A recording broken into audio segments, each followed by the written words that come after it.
ఓం सहनाववतु सहनौ भुनक्तु सह वीर्यं करवावहै तेजस्विनावधीतमस्तु मा विद्विषावहै। ओम शांति शांति शांति। ओम गुरुर्ब्रह्मा गुरुर्विष्णुः गुरुर्देवो महेश्वरः गुरुरेव परं ब्रह्म तस्मै श्री गुरवे नमः। सदाशिवसमारम्भां शङ्कराचार्यमध्यमाम् अस्मदाचार्यपर्यन्तां वन्दे गुरुपरम्पराम्। శ్రీ దక్షిణామూర్తి స్తోత్రం రెండవ శ్లోకంలో 20వ ఉల్లాసం ఒకసారి చూడండి.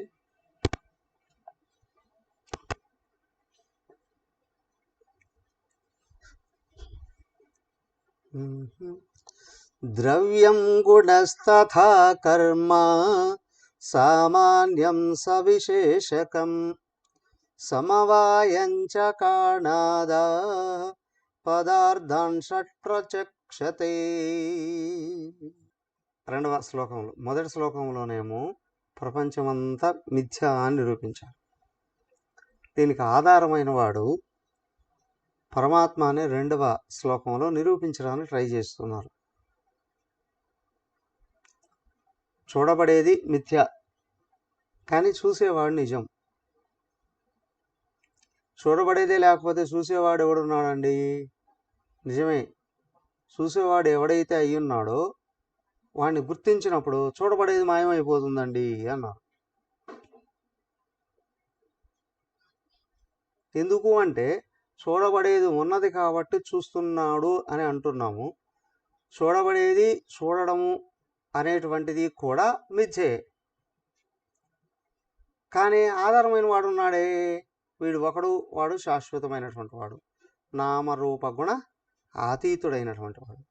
కానీ అన్ని రకాల సిద్ధాంతాలు స్థూల సూక్ష్మ స్థాయిలో కనిపించే ప్రపంచాన్ని గురించి వివరిస్తున్నాయే కానీ సూక్ష్మాతి సూక్ష్మమైనటువంటి జీవుడి యొక్క అసలు రూపం దగ్గరకే వెళ్ళట్లేదు. అక్కడికి వెళ్ళి చూస్తే ఒక్కడే ఉన్నాడండి, అనేకం లేదండి అని. సో చూడబడేది అనేకం, చూసేవాళ్ళు కూడా అనేకం అనుకున్నంత వరకు ద్వైతం. కానీ చూడబడేవాడిని గుర్తించినప్పుడు వీడు ఏకంగా ఉన్నాడు అని ఎప్పుడైతే తెలుసుకుంటున్నారో చూడబడేది మాయమైపోతుంది. ఎందుకు అంటే చూసేవాళ్ళు కూడా లేరు అని. దానికే మాయా సిద్ధాంతాన్ని తీసుకొచ్చి శంకరాచార్యుల వారు చూపించారు అక్కడ. ఏమని? నువ్వు నిద్రలో కలగంటూ ఉన్నావు, కల్లో ఉన్నంత వరకు నిజమే, కళ్ళ మేలుకుంటూనే సత్యం బయటపడుతుంది. కళ నిజం కాదయ్యా, అది ఎలా నిజం కాదు అంటే చూపించు. ఓకే, కలగనేవాడు ఒక్కడే కదా, అనేకం ఎక్కడి నుంచి వచ్చింది అనేది విషయం. నువ్వు కళ నీ చేత చూడబడిన కళా ప్రపంచం మిథ్య ఉన్నట్లు కనిపించిన, అక్కడ అనేకం కూడా ఉన్నారు. నిజమేంటి అంటే పనుకోన నువ్వు ఒక్కడవే నిజం. అప్పుడు ఒకడిని ఎప్పుడైతే గుర్తిస్తున్నామో అనేకం మాయమైపోతుంది కదా. సో కాబట్టి ఏంటంటే అసలు నువ్వెవరో గుర్తించు, ఒక్కడే ఉన్నాడనే విషయం బయటపడుతుంది. ఒకడే ఉన్నాడనే విషయం బయటపడుతుంది అని. సో కాబట్టి ఆత్మ అన్వేషణలో ఏ విధంగా ఉండాలి అనేటువంటిది 2వ శ్లోకంలో మొత్తం వరుసగా నేర్పిస్తుంది. దానికి ఏంటంటే సిద్ధాంతాలు అనేకంగా ఉన్నాయి. అనేకమైన సిద్ధాంతాలు అనేకత్వాన్ని గురించే చెప్తున్నాయి. వీటి గురించి బాగా తెలుసుకొని తోసివేయగలగాలండి. తెలుసుకుంటే కానీ తోసివేసే శక్తి రాదు.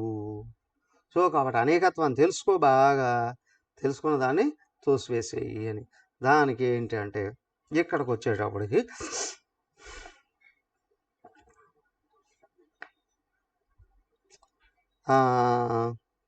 వైశేషికులైనటువంటి వాళ్ళు ఇక్కడి నుంచి మళ్ళీ ఏం చేశారు, అక్కడ 6 రకాల సిద్ధాంతాలను చూపించి వాటిని తోసేశారు. దాన్ని ఒక్కొక్క దాన్ని వివరంగా చూపిస్తున్నారు. వైశేషికులు అణువులు పరమాణువుల గురించి చెప్పే భౌతికవాదులే. వాళ్ళు కూడా ప్రపంచాన్ని గురించి వర్ణించేటప్పుడు ఇవన్నీ ఉన్నాయండి అని అంటున్నారు. అణువులే ఇవన్నీ తయారయ్యాయని. ఏమిటి? ద్రవ్యం, వస్తువు, గుణం, దాని గుణం, కర్మ, వ్యవహారం, జాతి ఒక్కొక్కటి ఒక తెగకు సంబంధించినటువంటిది అని. జాతి భేదం, ద్రవ్యం, గుణం, కర్మ, జాతి భేద సమవాయం. ఇవన్నీ 6 రకాలుగా ఉన్నాయండి అని చెప్తున్నాను. వాటిని విశ్లేషిస్తూ ఇంకా చూడండి, వ్యక్తమైనటువంటి పదార్థాల్లో ఇవి ఉన్నాయి అని. వస్తువు ఉంది, దానికో గుణం ఉంది. ఆ గుణాన్ని బట్టి అది కదిలినప్పుడు ఆ వ్యవహారాలుగా వ్యక్తం అవుతాయి. ఆ వ్యవహారాల్లో విభాగాలు ఉన్నాయి. ఆ విభాగాలకు సంబంధించినటువంటి విధి విధానాలు ఏవైతే ఉన్నాయో వాటినన్నిటినీ ఇక్కడ చూపించారు. సమవాయంచ కణాదా.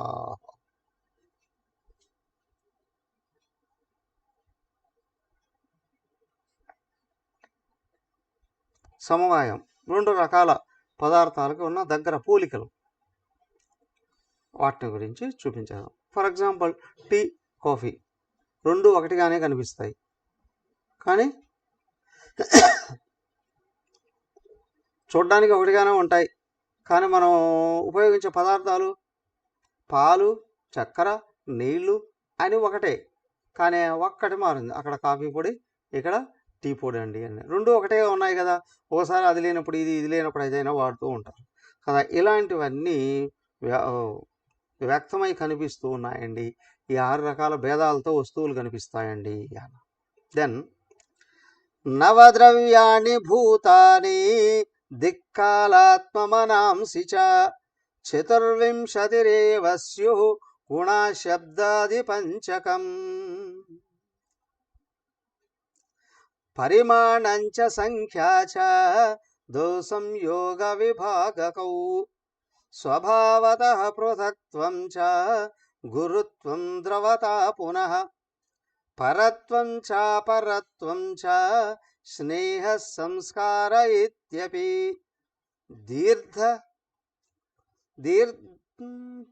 దీర్ద్వేష దుఃఖ దుఃఖే చ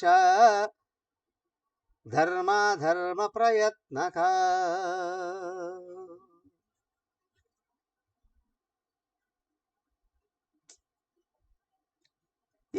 దాంట్లోనే ఇంకా కొంతమంది వీటిని ఇంకా విశేషంగా భేదాలని చూపిస్తూ ఉన్నారు. ఏమిటి? సాంఖ్యంలోనే చెప్తారు.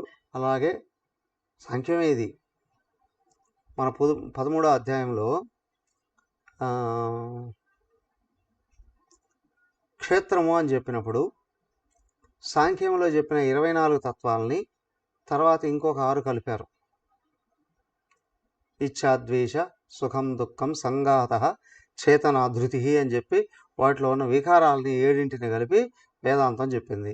మొదట చెప్పింది ఏంటండి? 24 తత్వాలు ఏవైతే ఉన్నాయో అవన్నీ ఇక్కడ చెప్పారండి. 24 తత్వాలు చెప్పారండి. ఆ స్థూలంగా ఉన్నటువంటి నవద్రవ్యాణి భూతాన్ని దిక్కాల ఆత్మమనాంసి చ చతుర్వింశతిరేవ స్యుః గుణాః శబ్దాది పంచకం. స్థూలంగా ఉన్నటువంటివి ఏమిటివి? పంచభూతాలు. నవకం తర్వాత ఏమన్నారు? నవ ద్రవ్యాణి భూతాని. దిక్కాలాత్మమనాంసి చ. ఇవాక 9 ఉన్నాయండి అని అన్నారు పంచభూతాలతో కలిపి. దిక్కులు, కాలం, మనస్సు, ఆత్మ, మనస్సు అని. ఆత్మ అంటే ఇక్కడ వ్యక్తిత్వమే, ఆత్మ చైతన్యం వీటిలోకి రాదు. చతుర్వింశతత్వేన స్యు గుణాది శబ్దాది పంచకం. గుణాల నుండి వ్యక్తమైనటువంటి పంచతన్మాత్రలు ఉన్నాయి. అక్కడ మనకు వరుసగా చెప్పారు.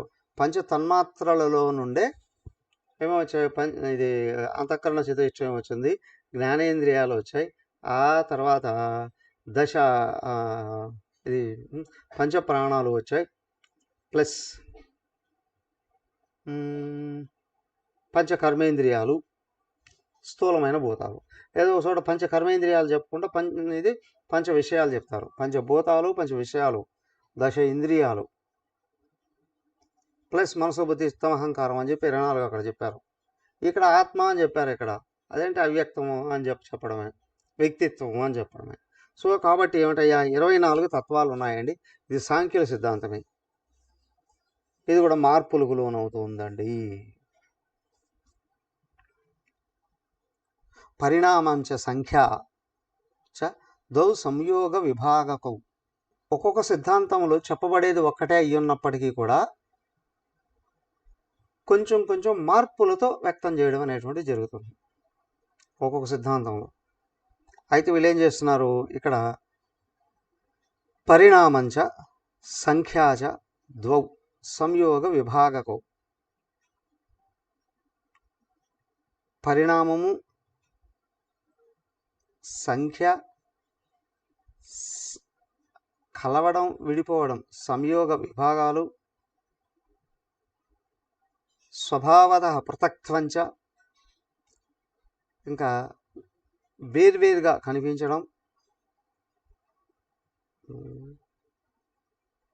గురుత్వంచ ద్రవతా పునః. గురుత్వం ఏకాగ్రత, ద్రవత్వం కలిసిపోవడం, పరత్వం ఇతరమైనటువంటి స్వభావం, అన్యమైనటువంటి స్వభావం, పరత్వం అపరత్వంచ స్నేహ, స్నేహం, సంస్కార ఇత్యపి. సంస్కారం, ధీహి బుద్ధి, ద్వేష ద్వేషం, సుఖం సుఖము, దుఃఖం దుఃఖము, ఇచ్ఛ ఇష్టము, ధర్మ అధర్మ ప్రయత్నకాహ. ధర్మము అధర్మము ప్రయత్నం, ఇవి మొత్తం కలిపితే 24 అండి అని.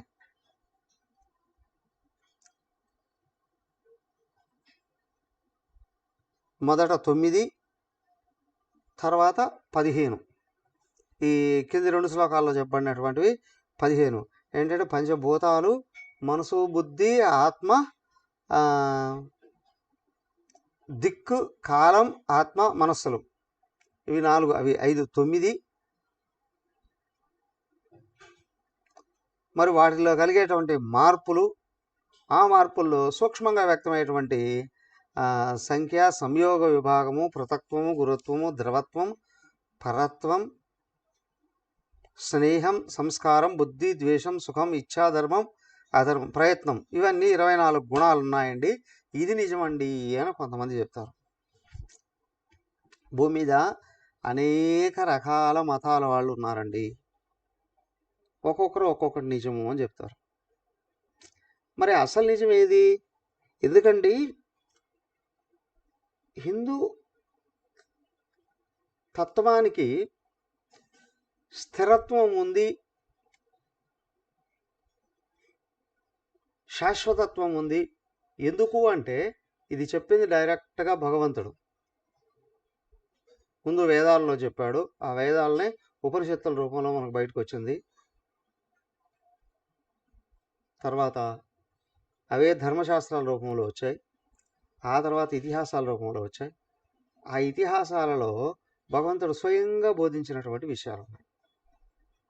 రామాయణంలో శ్రీరాముడే తెలియపరిచాడు. ఉపనిషత్తులు కూడా ఆయనే కొన్ని బోధించాడు. శ్రీకృష్ణుడు సాక్షాత్తు భగవద్గీత చెప్పాడు, ఉత్తర గీత చెప్పాడు కదా. కాబట్టి విషయం ఏంటి అయ్యా, ఏది నిజం ఏది నిజం కాదు అని అంటే సంపూర్ణమైనటువంటి తత్వాన్ని వ్యక్తం చేసినటువంటి వాడు ఎవరు? సంపూర్ణత్వమే అయ్యి ఉన్నటువంటి భగవంతుడు. కాబట్టి అథారిటీ అదేనండి.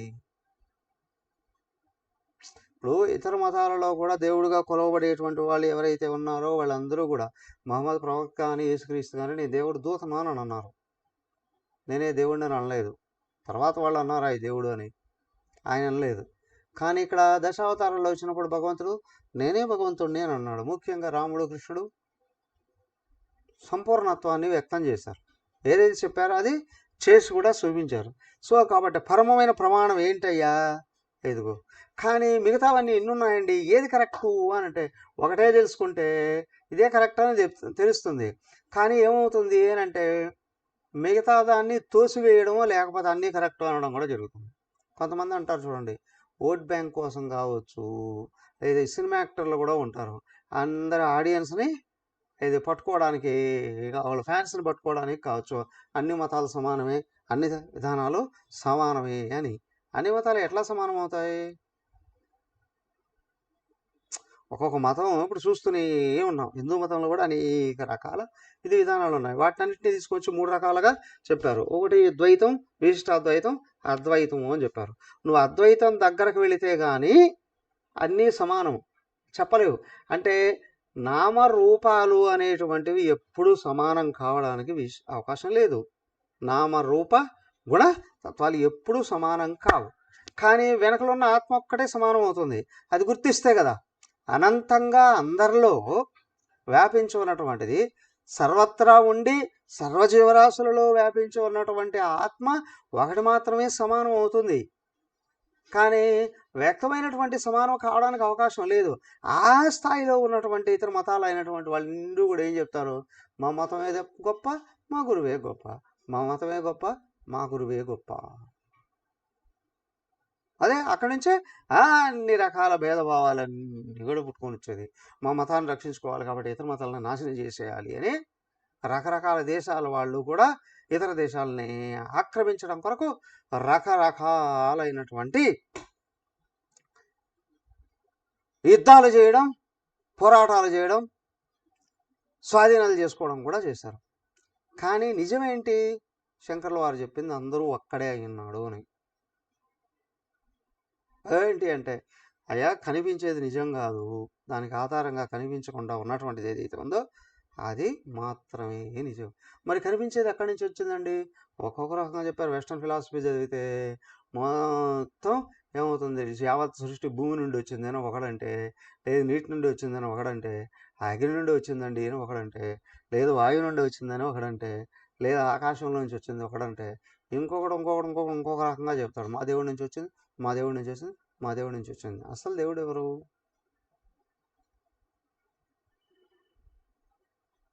సిద్ధాంతాలన్నిటిని పరిశీలిస్తే కానీ నిజమేంటో తెలియదండి. దానికి హైందవ సంస్కృతులు కూడా ఏం చేశారు, అన్ని సిద్ధాంతాలు తీసుకొచ్చి ఈ మూడింటికే ఇక్కడ వివరించారు. అంతేకాదు ఇంకొంచెం లోపలికి వెళితే సర్దర్శనాలు చెప్పారు. సర్దర్శనాలు మొదటి 5 పూర్వపక్షం, తర్వాత ఉన్న ఒకటే ఉత్తరపక్షం, మొదటి 5 ద్వైతమే. దాంట్లో కొన్ని ఏంటి అంటే వైశేషికం, న్యాయం, నాస్తికవాదాన్ని తెలియపరుస్తాయి. నాస్తికవాదమే. తర్వాత వచ్చినటువంటి ఇదేది సాంఖ్యంలో కొందరు నాస్తికులైతే కొందరు ఆస్తికులుగా ఈశ్వరుడు ఉన్నాడండి అని అంటారు. యోగంలో ఒప్పుకుంటారు. ఓకే, దాంట్లో కూడా కొంతమంది ఏంటి అని అంటే దైవాన్ని సాకారంతో ఒప్పుకోరు, నిరాకారం అండి అని అంటారు. అవునా? తర్వాత పూర్వమీమాంస దగ్గరకు వచ్చేటప్పటికి అనేక లోకాలు చూపిస్తున్నారు, అనేక రకాల దేవుళ్ళు, అనేక రకాల జీవుళ్ళు కూడా నిజమే అని అంటారు. మరి ఉత్తర మీమాంస బ్రహ్మసూత్రాల దగ్గరికి వచ్చినప్పుడు అన్నిటినీ కొట్టేసి ఉన్నది ఒక్కటేనండి, మా సిద్ధాంతం గొప్ప అనేది కాదు, అన్ని సిద్ధాంతాలకు ఆధారంగా ఉన్నది ఆత్మ ఒక్కటే, ఆత్మ ఒక్కటేనండి. ఆ తర్వాత ఎక్కడి నుంచి పుట్టాయి? ఇప్పుడు బుద్ధుడు వచ్చాడు, జైనుడు వచ్చాడు. బుద్ధుడు ఎవరయ్యా? ఇక్ష్వాకు వంశంలోనూ పుట్టాడు. ఆయన కూడా ఉపనిషత్తుల్లో ఉన్న విషయాలే చెప్పాడు, కానీ దైవాన్ని గురించి సంబోధించలేదు. అవును, 6 రకాల సూత్రాలు ఇవి పాటించాడు చాలు మనుషులు తరిస్తారు అన్నారు. లక్ష్యం ఏంటి చూపించలేదు అక్కడ. 6 పాటించండి చాలు అని. ఇది కర్మకాండం నుంచి బయటపడేయడం కొరకు, అర్ధకామ ఆసక్తి నుండి బయటపడేయడం కొరకు ఆయన చెప్పాడు. అప్పుడే చెప్పేశాడు ఇవన్నీ తాత్కాలికమైన.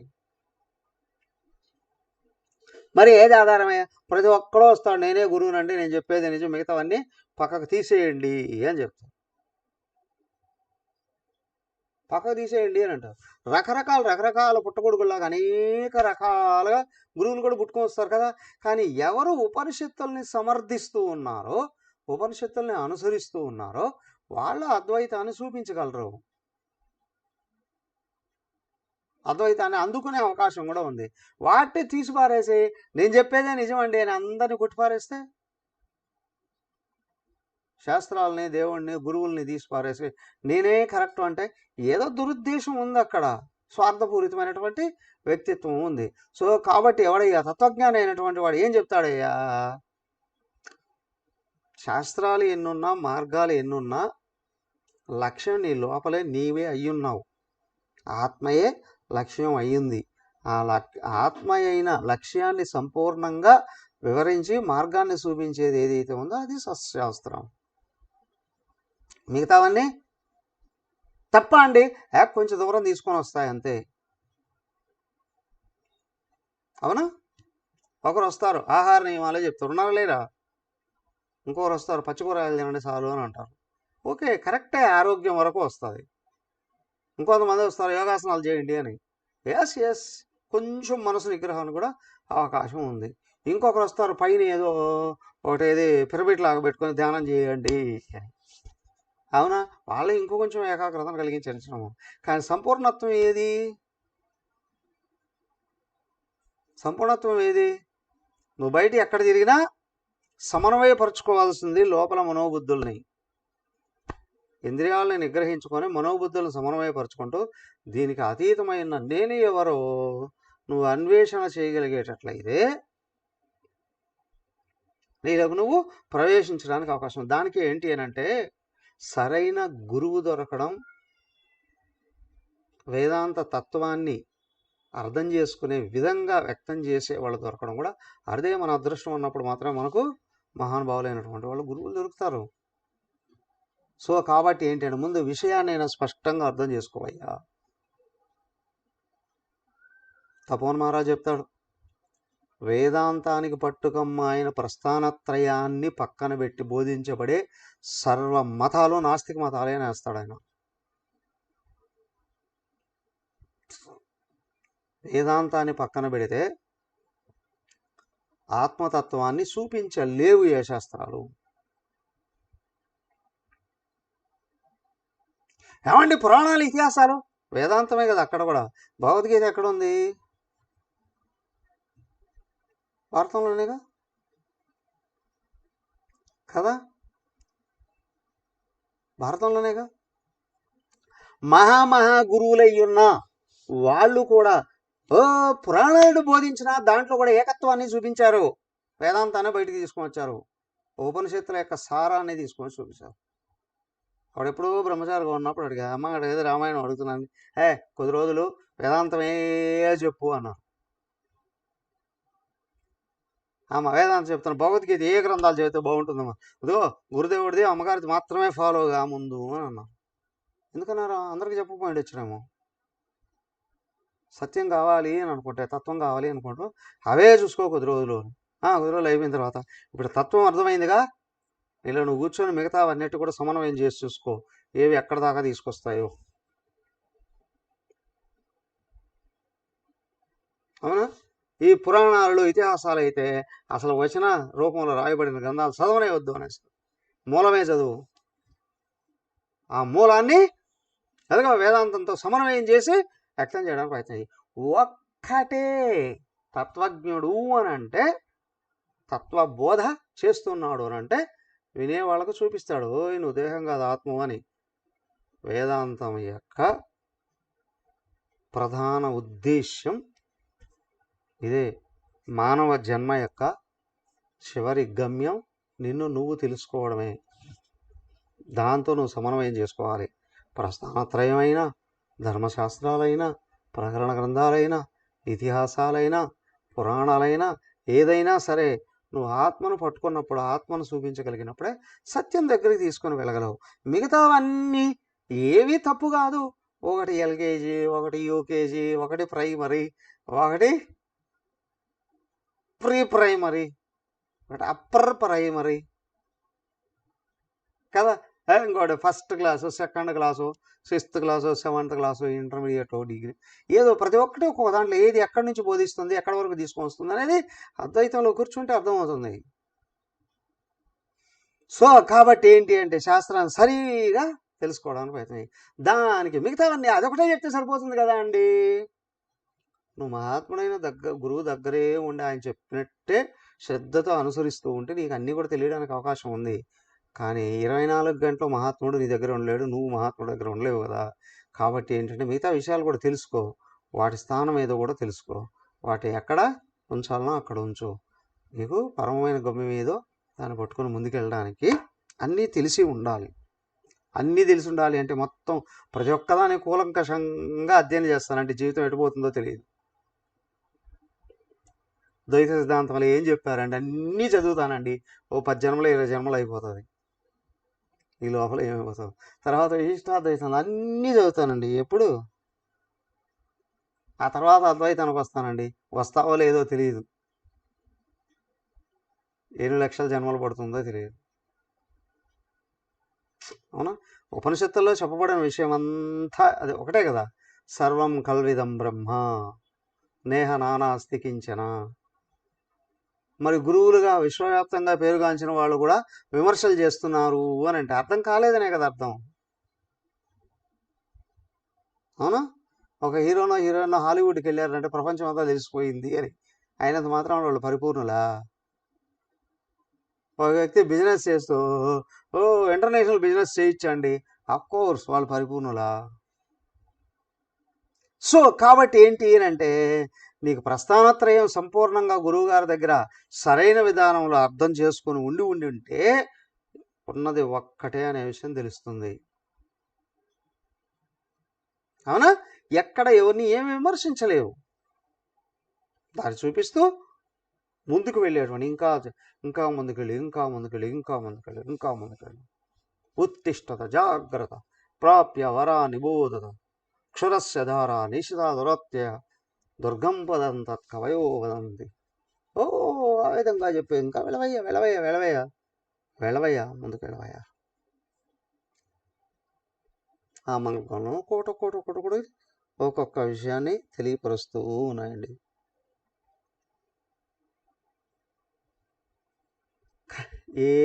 ఏమి వివరించినా ప్రకృతిలోని విషయాలున్నాయి, కానీ ఏది చెప్పినా కొన్ని విషయాలు చెప్పిన తర్వాత నైతిక విలువలను గురించి చెబుతాయి. అంతా ప్రకృతిలోనే సత్వగుణం దగ్గరికి వచ్చే విధి విధానమే. కానీ అక్కడ ద్వేషమో ద్వైతమో కనిపించింది అంటే దాంట్లో కూడా పూర్ణత్వాన్ని అందుకోవడానికి అవకాశం లేదు. నువ్వు సత్వగుణంలోనైనా పూర్ణంగా ఎదిగావు అని అంటే ఏకత్వం నీకు అర్థమవుతుంది. ఏదో కొన్ని నైతిక గుణాలు పట్టుకొని నేను సంపూర్ణునే అనుకుంటే ఎటుపోతామో తెలియదు. పైగా దానికి అహంకారం పైకి వచ్చి నేను మాత్రమే కరెక్ట్, మీరంతా కాదు అని, అలాగే వస్తే నా మతంలోకి రా, నా విధానంలోకి రా, లేకపోతే నేను చంపేస్తాను అని అన్ని మతాలు చేసినట్టు అవే కదా. అవునా. ఈస్టర్న్ కంట్రీస్ నుండి వచ్చిన క్రిస్టియన్ మతాలు చేసినట్టు అవే కదా. నార్థన్ స్టేట్ నుంచి వచ్చిన అవేవి అరబ్ కంట్రీస్ నుండి వచ్చినటువంటి తురుష్కులు చేసిన పని అదే కదా. వస్తే నా మతంలోకి రా, లేకపోతే నేను చంపేస్తాను. అందరిలో ఆత్మ ఉంది అని తెలిసిన తర్వాత చంపేస్తాను అని కానీ, చంపేయాలి అని కానీ, చంపగలము అనే కానీ భావన ఎక్కడి నుంచి వస్తుంది? మతం కోసం జనాలను చంపడము అనేటువంటిది అది దుర్మార్గమైన చర్య, రాజకీయ ఉద్దేశమే. రాజ్యం కోసం చంపడం వేరు. అర్జునుడు కృష్ణుడు కూడా చెప్పాడు, భగవద్గీత చెప్తూనే పోయి యుద్ధం చేసి మొట్టమొదటి ధర్మాన్ని నిలబెట్టుకో అన్నాడు. అక్కడ తత్వాన్ని నిలబెట్టు అని అనలేదు. తత్వాన్ని నిలబెట్టుకో, ధర్మాన్ని నిలబెట్టు. ఎందుకంటే ధర్మాన్ని వదిలిపెట్టి అధర్మంగా వెళ్ళేటువంటి వాళ్ళు అందరికీ కష్టాలు కలిగిస్తారు. సమాజం అంతా సుఖంగా ఉండాలి అని అంటే ముందు ధర్మాన్ని నిలబెట్టుకో, దాంట్లో నుంచి తత్వం వైపు నడువు. ముఖ్యంగా చూపించినటువంటి విధి విధానాలు అవండి. అందులో ఇది ఒకటండి. కొన్ని నైతిక విలువలతో కూడిన. తర్వాత సంస్కార త్రివిధో వేగా ఈశ్వాదేర్గతి కారణం దృష్టశ్రుతానుభూతార్థ స్మృతిహేతుశ్చ భావన స్థితస్థాపకత నామ పూర్వావస్థితి కారణం ఆకృష్టశాఖబూర్జాదౌ స్పష్టమేవోపలక్ష్యతే.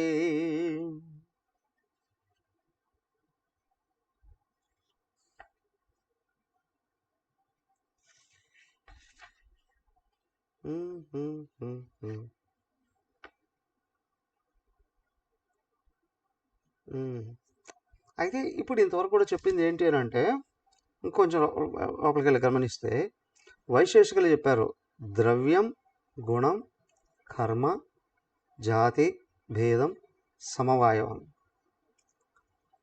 తర్వాత మనకు వచ్చినటువంటి దీంట్లో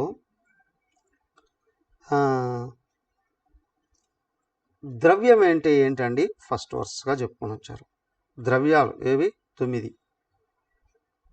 నవద్రవ్యాణి అన్నారు. పంచభూతాలు, దిక్కు, కాల, ఆత్మ, మనాంశ అని 9. ఇవి ద్రవ్యాలు కదా. ద్రవ్యం తర్వాత ఏం చెప్పారు? గుణం కదా. గుణాలు ఏమిటండి? ఇదిగో అన్నారు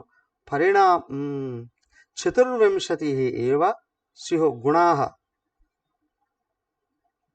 24 గుణాలండి అని చెప్పారు. రెండవది కదా. ఆ తర్వాత మూడవది 22, 23 శ్లోకాలు. 21వ శ్లోకంలోనేమో ద్రవ్యం చెప్పారు 9. 22, 23లోనేమో మొత్తం గుణాలే చెప్పారు. 24 గుణాలండి అని. ఇవన్నీ వైశేషిక ధర్మాలే. వాళ్ళు చెప్పిన గుణాలు ఏంటంటే జనరల్గా మన వేదాంతాలు చెప్తే గుణాలు 3 అండి అంట. కానీ వీళ్ళు ఇవన్నీ గుణాలుగా చెప్పారు. ఏమేమిటివి అవన్నీ ఇంతవరకు చెప్పుకున్నాం. పంచభూతాలు, శబ్దస్పర్శ రూపరసగంధాలు 5, పరిణామము, సంఖ్య, సంయోగ విభాగాలు. ఇవన్నీ ఏంటండి? పరిణామం మార్పు, వస్తువులో మార్పు. గుణం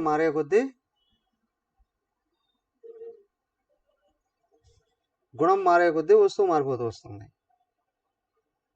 అవునా? పదార్థం వండినప్పుడు చాలా టేస్ట్గా ఉందండి ఏంటంటాం? వండిన 3 గంటల వరకు సాత్వికం అండి అంటాం కదా. 3 గంటల తర్వాత కొద్ది సమయం రాజసికం కావచ్చు, కానీ ఆ తర్వాత ఖచ్చితంగా తామసికంగా మారిపోతుంది వస్తువు కూడా కదా. వస్తువులో చూడండి, మామిడికాయ ఉంది. మామిడికాయ రజోగుణం, మామిడి పండు సత్వగుణం. అవునా? అది ఒకే చెట్టు పుట్టింది కదా. దాని పక్వమైన తర్వాత టేస్ట్ మారిపోతుంది. అది గుణాన్ని వేరుగా ఇస్తూ ఉందండి. దీన్ని ఏమన్నారు? మార్పేమో పరిణామం, ఆకారమేమో పరిమాణం. ఎంత పరిమాణంలో ఉంది? ఎంత వెడల్పు ఉందో, ఎంత ఎత్తుందో పరిమాణం. దాంట్లో కలిగే మార్పు పరిణామం. ఇంకా ఏంటండి? సంఖ్య. సంఖ్య ఎలాగా గుణము మరి? అఫ్కోర్స్ ఒకటి అనేకంగా మారడం కావచ్చు, సంఖ్య గుణమే. సంయోగ విభాగములు, కలవడం, విడిపోవడం, ఇవి కూడా గుణాలను బట్టే ఉంటాయండి అని. ఇది ఎలా అండి? పంచభూతాలు ఉన్నాయి, దేహంగా తయారయ్యాయి, అంటే అన్నీ వచ్చి కలిసాయి కదా. తర్వాత మళ్ళీ ఏమయ్యాయి, అన్నీ విడిపోయాయండి. విడిపోయాయండి. దేహం చనిపోయింది, ఎక్కడొక్కడ విడిపోతూ ఉంటాయి. ఫర్ ఎగ్జాంపుల్, వంట చేయాలి అని అనుకున్నారనుకోండి, ఓ రైస్ అయితే అయిపోయిందండి. రైస్ కావాలన్నా కొన్ని కలపాలిగా, బియ్యం ఉంటుంది, నీళ్ళు ఉంటుంది, అగ్ని కలపాలి. తర్వాత ఒక కూర వంట చేయాలి అని అంటే అనేక రకాల వస్తువులు తీసుకొచ్చి కలపాలి కదా. కలిపారు, అది తినలేదు పక్కన పెట్టేశారు అని అనుకోండి, మొత్తం దేంట్లోకి అది వెళ్ళిపోతుంది. మళ్ళీ సంయోగం వియోగం, కొన్ని రకాల వస్తువులు కలిసి ఒకటిగా తయారు కావడం సంయోగం, లేదా అవే విడివిడిగా మళ్ళీ విభజించబడి వెళ్ళిపోవడం వియోగం. సంయోగం వియోగం. విభాగం. సంయోగం విభాగం అంటే విభజించడము అని కూడా, కలపడము విభజించడము అని కూడా, డివైడ్ చేయడం. పృథక్త్వం అనేకత్వం, అనేకంగా కనిపించడం. గురుత్వం నమ్మకం. గుణమైన గురుత్వం అనేది గుణమైన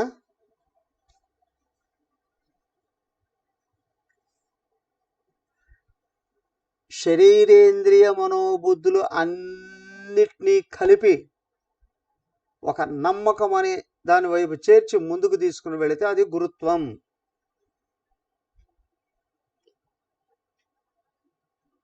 మొదట ఇంటిగ్రేట్ కావాలి, అన్నీ ఒక పూర్ణమైన లక్ష్యం వైపు మళ్ళించాలి అవన్నీ,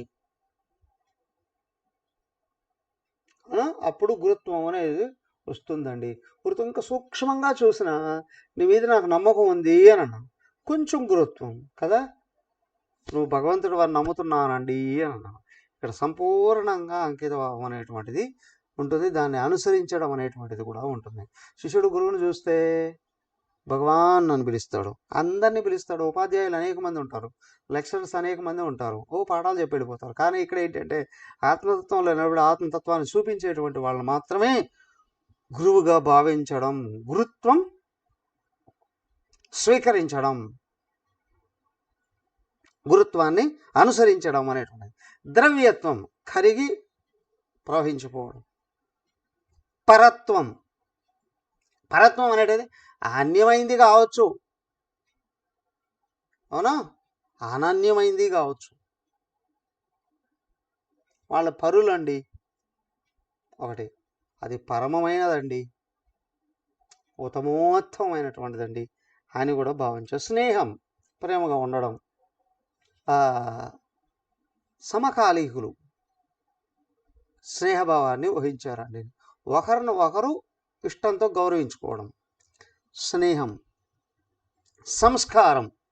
సంస్కారం అన్నప్పుడు ఇవే గుణాలు లోపల ఉన్న వాసనలు చూపిస్తాయి. ఇవి వాటి సంస్కారాలు మంచివి కాదండి, అంటే అన్ని స్వార్థపూరితమైన సంస్కారాలండి కదా. గుణాలు లోపల చూపించేటివే కదా ఇవి, వాసనలు.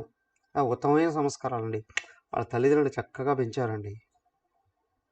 చూడండి, తల్లి తండ్రి పిల్లల్ని ఉత్తమ సంస్కారాలతో పెంచితే వాళ్ళు ఎక్కడున్నా తల్లిదండ్రులని దైవం లాగా భావిస్తారు, చూస్తారు. అదే తల్లి తండ్రి ఎవరైనా సరే అల్పభావాలతో పెంచితే మొట్టమొదట విసిరి పారేసే తల్లిదండ్రులని.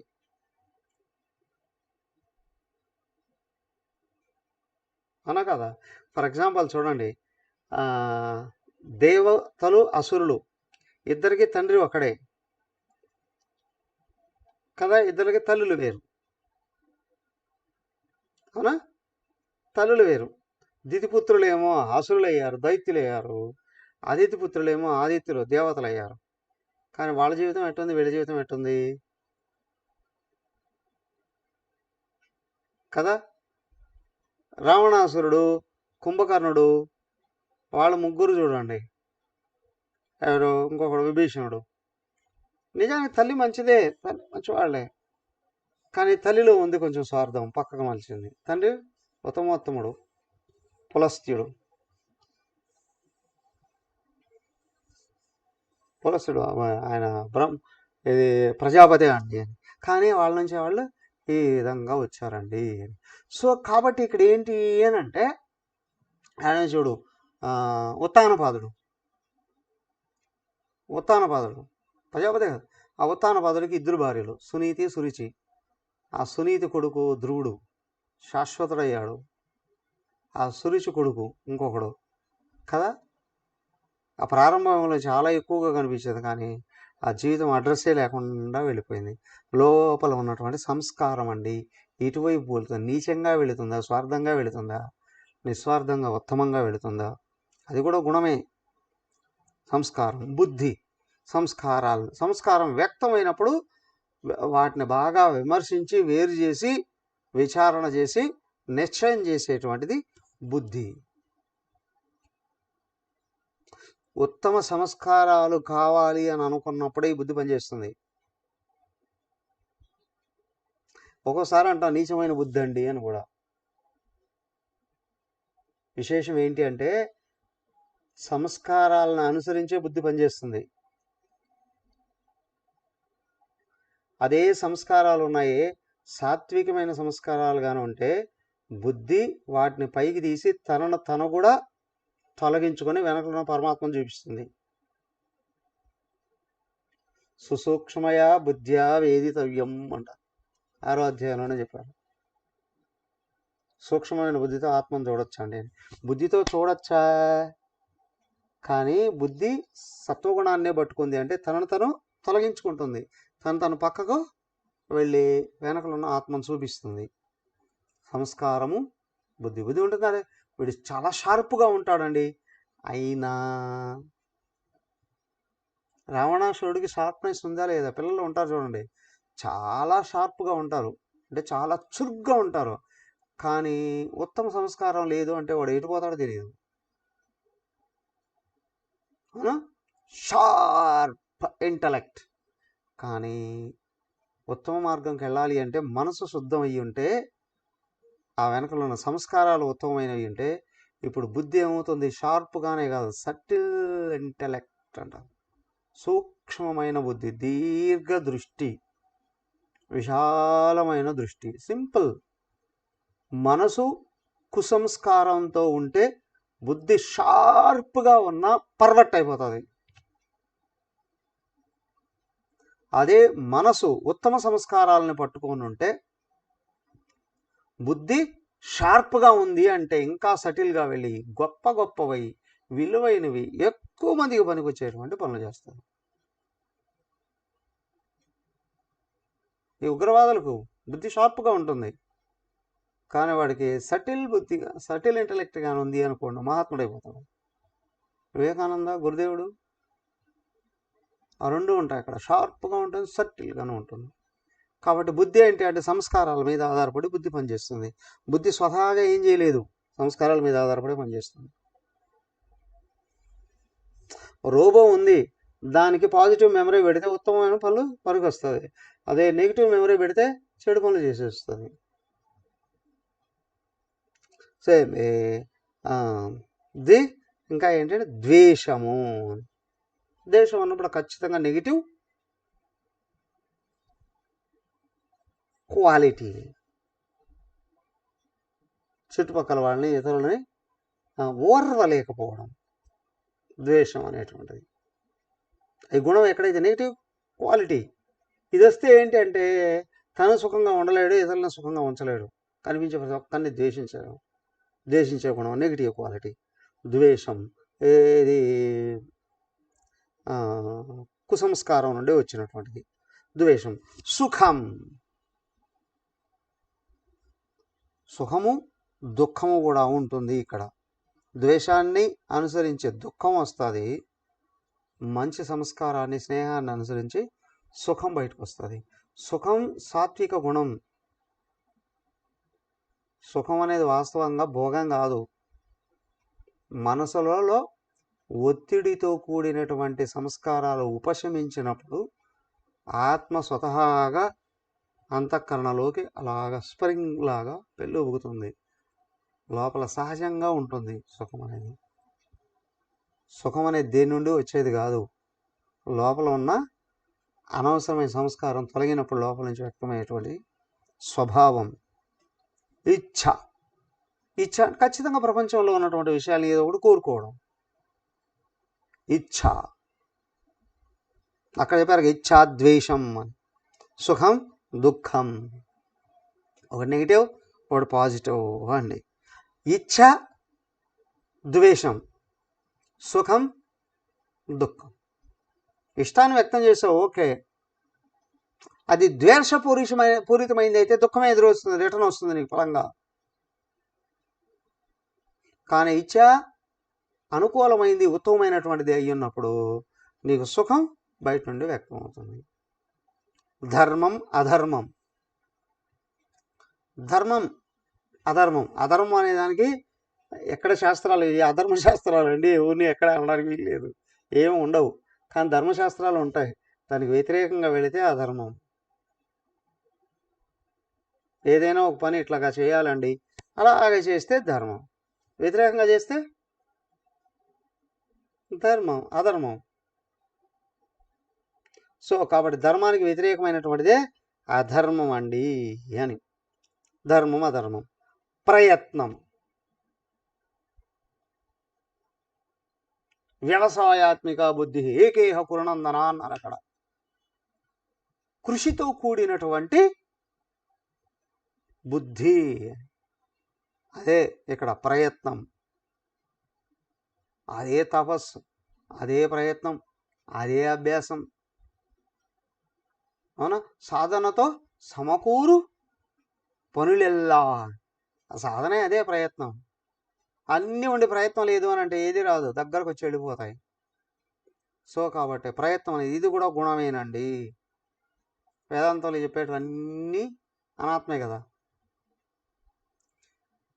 అయ్యా 24 గుణాలు వీటి గురించి చెప్పారండి.